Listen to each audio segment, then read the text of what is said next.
안녕하십니까? 오늘도 성령 충만하신 가운데 주님의 은혜가 풍성한 하루 되시기 바랍니다. 다윗을 이어서 이스라엘을 40년간 통치한 솔로몬 왕이 죽은 후에 이제 솔로몬의 아들 르호보암이 왕 위에 오릅니다. 그러나 오늘 본문에는 이스라엘이 남북으로 분열된 내용을 기록하고 있죠.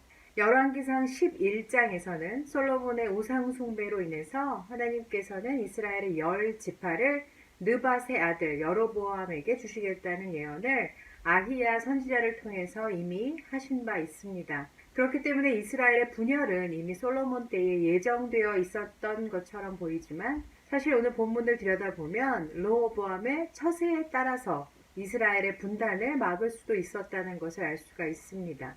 왜냐하면 1절을 보면요, 분명히 이스라엘 백성들이 솔로몬의 아들 르호보암을 왕으로 세우기를 원했다는 것을 알 수 있기 때문입니다.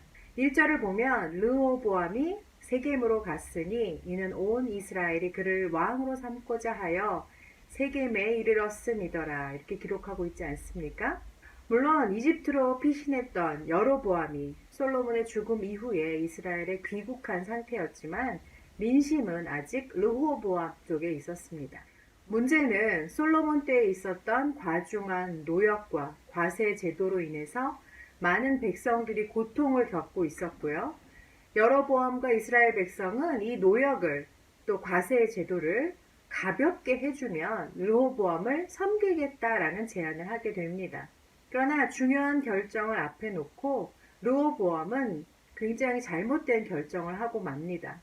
원로들은 르호보암에게 백성들을 후대하여 기쁘게 하고 선한 말을 하면 이스라엘 백성들이 영원히 르호보암의 종이 될 것이라 이렇게 조언을 합니다. 반면 르호보암과 함께 자라난 젊은 신하들은 르호보암의 새끼손가락이 솔로몬의 허리보다 굵다라고 대답하라 이렇게 조용을 하면서 백성들의 멍에를 더욱 무겁게 하라고 합니다. 표면적으로 보면 르호보암이 원로들의 의견에 귀 기울이지 않고 동년배들의 조언을 수용한 것이 큰 실수로 보이지만 중요한 사실은 르호보암이 이제 왕위에 오르고 이스라엘을 이끌어 가야 할 정말 중요한 리더의 위치에서 하나님과의 관계가 온전하지 않았다는 게 문제가 있습니다.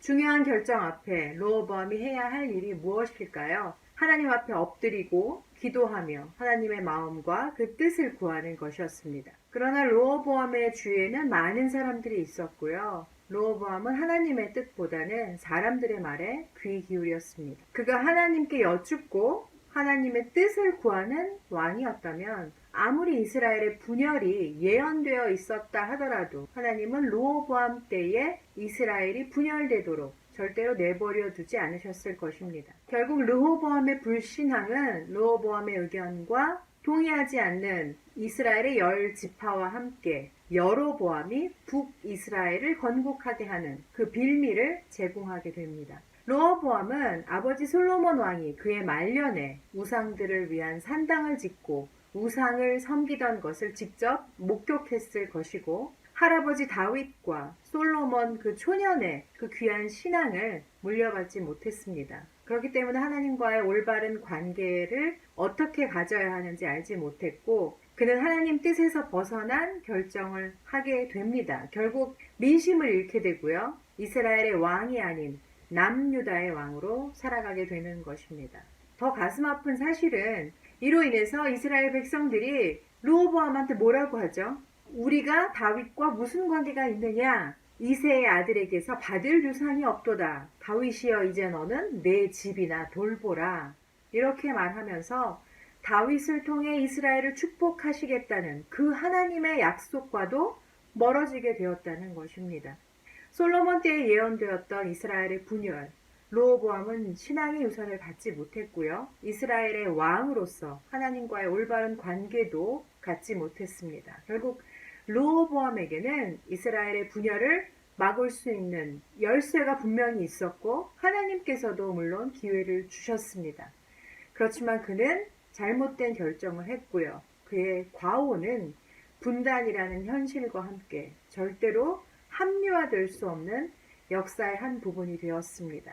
후에 르호보암이 하나님 앞에 돌아오는 듯한 모습도 잠깐이나마 보이지만 역대하 12장 11절은 르호보암을 결국 이렇게 평가합니다. 르호보암이 악을 행하였으니 이는 그가 여호와를 구하는 마음을 굳게 하지 아니함이었더라.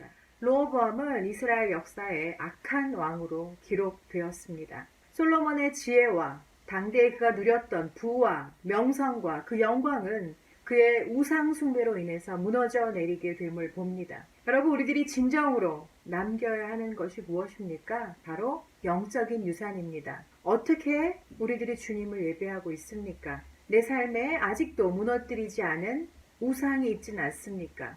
삶으로 가르친 것만 남는다. 이 제목을 가진 그 책이 기억이 나네요. 몇 년 전에 읽었었는데요. 여러분, 삶으로 가르치려면 말씀대로 순종하지 않고는 불가능합니다. 오늘도 귀한 말씀을 통해서 온전히 순종하는 삶을 살 수 있기를 바랍니다. 이것을 통해서 우리 다음 세대에게 정말 귀한 믿음의 유산, 영적인 유산을 남길 수 있는 복된 저와 여러분 되실 수 있기를 예수님의 이름으로 축원드립니다. 함께 기도하시겠습니다.